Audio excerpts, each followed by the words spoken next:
Bonjour et bienvenue dans votre chaîne Canvo revient et réaction. Un groupe de chasseurs de monstres se rassemble pour les funérailles du légendaire Ulysse Bloodstone.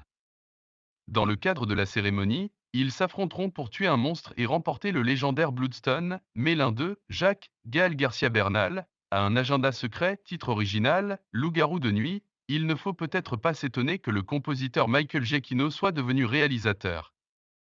Son fandom de films geek l'a aidé à parler le même langage que ses collaborateurs réguliers J. Abrams ou Brad Bird, et il a fait des débuts amusants avec le court-métrage Monster Challenge en 2018. Maintenant, il a fait une émission spéciale Marvel TV légère mais divertissante, présentant certains des monstres favoris de Marvel via une sorte de pastiche d'horreur universelle, Loup-garou de nuit, le décor est l'enterrement d'un célèbre chasseur de monstres, où ses compagnons se rassemblent pour lui rendre hommage et, ce n'est pas par hasard, se disputer le droit de manier son célèbre anti-monstre Bloodstone.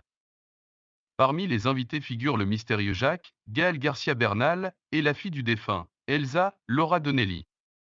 Ils devront survivre une nuit dans l'élégant labyrinthe du cimetière de la famille, une caractéristique incontournable de la maison, en survivant les uns aux autres ainsi qu'à une bête mystérieuse piégée dans le complexe. C'est un cadre cool, ce labyrinthe moderniste, et Giacchino a réuni une distribution visuellement diversifiée, il est donc toujours clair qui est qui.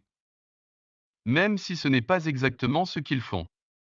Il tourne le film dans un noir et blanc argenté et net qui rappelle magnifiquement ses inspirations des années 1930, et cela ne vous surprendra pas de savoir que la partition est juste.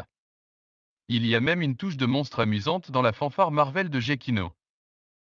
L'histoire est légère, cependant, même pour un film de 52 minutes, et si elle est destinée à lancer Jacques Russell, son vrai nom, ou quelqu'un d'autre, il n'est pas encore évident de savoir comment il s'intégrerait au reste du MCU, au-delà peut-être tout ce que Blade présente comme thème. Pourtant, Bernal est suffisamment charismatique pour que nous ayons hâte de le voir s'appuyer sur ses relations ensuite.